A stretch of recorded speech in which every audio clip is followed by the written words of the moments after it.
Okay, so quite some time later, I decided to do my usual thing, which was power supply, then power amp, then preamp, and all that jazz. What I did was basically checked the big filter caps. They are in perfect condition, just as well, because I think it'll be quite difficult to get replacements for these.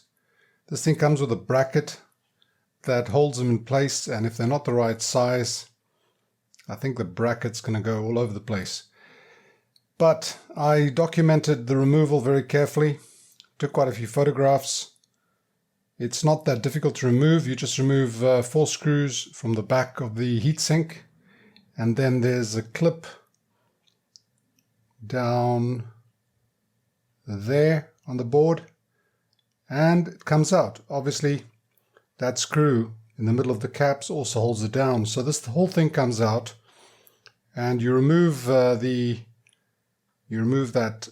plug, a couple more connectors that are attached to the plug as well, also documented, and then that green supply line, which is the low voltage AC, is removed, and the high voltage AC is another plug that you can barely see down there. But this whole thing comes out. It gave me the opportunity to clean it properly, and then of course I did a recapping, and the recapping was interesting. Somebody had been in here and replaced a couple of caps wrong. There were 2 capacitors, 4.7 nanofarads. They replaced it with 47 microfarad electrolytics. Don't ask me why. But anyway, that's all been done. All the caps, all the electrolytics have been replaced. Diodes have been checked. Transistors have been checked in the board. I didn't remove them, because what I want to do now is I want to test the power amp and supply. Now, what I did was I looked at all the connectors into this board and checked them and marked them with a green dot, like the AC voltage, 12 volts AC coming in, the 22022 coming in, the grounds, and then I started checking the outputs from the board. There are various voltages, because this is the power supply after all, this section over here. It's got 2 supplies. One is the high AC voltage, one is the low AC voltage. It also provides a negative supply over here, which is quite a high negative supply, if I'm not mistaken. Yeah, I think it's negative. But I went by the board and checked if I got anywhere near what I was supposed to get. And the ones that were spot on or close enough are marked green, as you can see here.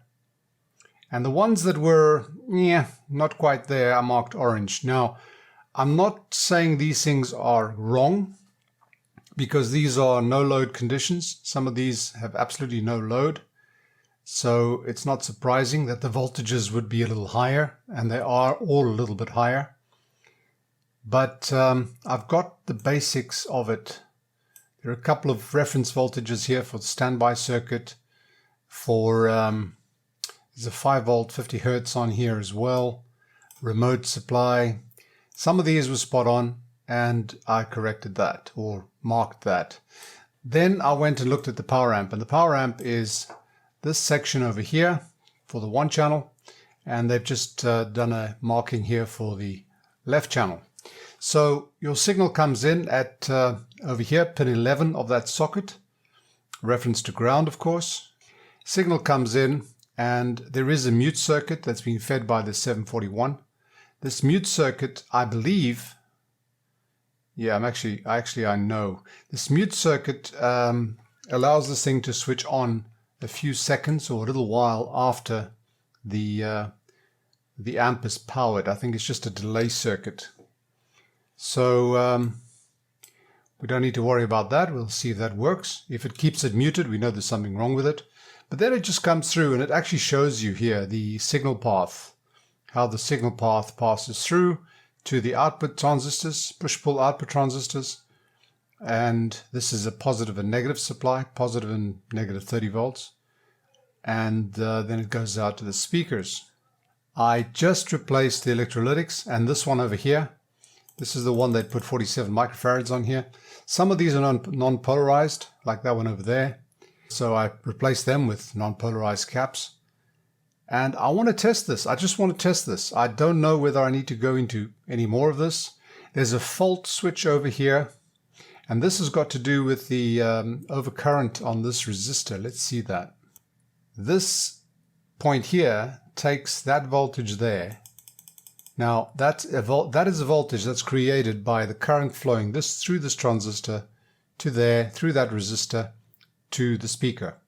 If that current exceeds a certain amount, that'll exceed a certain voltage drop across that resistor, which is monitored by that point over there. And then it'll trip this transistor, it'll activate this transistor, which will pull everything down in the event that you get overcurrent on the output. So that's a good thing. But I'm not sure if that's working. So there was nothing there. I just needed to get the basic checks done and also make sure that all the capacitors have been renewed. So what I'm going to do now, just to put this part to bed, I want to be able to sort of paint this whole thing in, is I'm going to simply test it. I'm going to feed a signal into here, pin 11, and into here, pin 9. I'm feeding the same signal in here.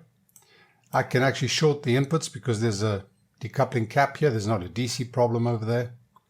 So I'm going to feed the signal in here, and then I'm going to connect the speakers up to 2 speakers, check the speaker waveforms on the scope. It's going to my dummy load unit, so we should be able to either hear it or just see it. So let me get that set up, or let me get that started. Okay, I've got a 400 Hertz signal coming out of the signal generator. I'm going to activate that, and I'm going to switch this on. I've got this on dim bulb. I've got maximum protection on, so I've only got a 40 watt bulb in series there. And what I saw was the dim bulb just glowing and then going dim again. Oh, it's there already. Okay, that is nice. That is nice. That is nice. Okay, let me put this up. What have I got? I've got 50 millivolts. 50 millivolts input signal.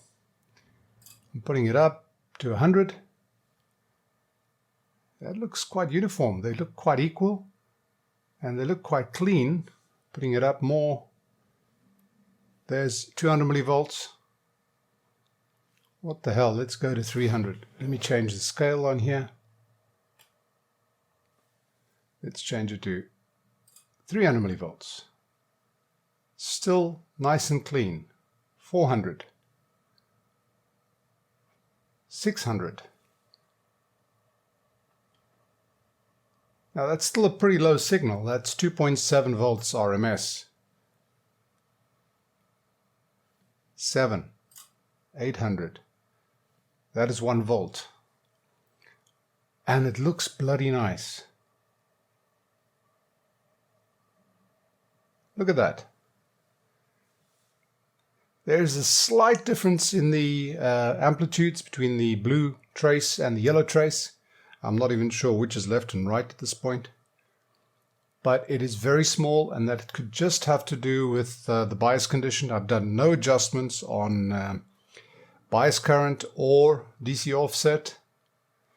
I don't think we have any offset. Let me see. That's DC coupled. That's DC coupled. We don't seem to have any offset. If we do, it's pretty small. Brilliant. Brilliant. So my power amp and my power supply seem to be working.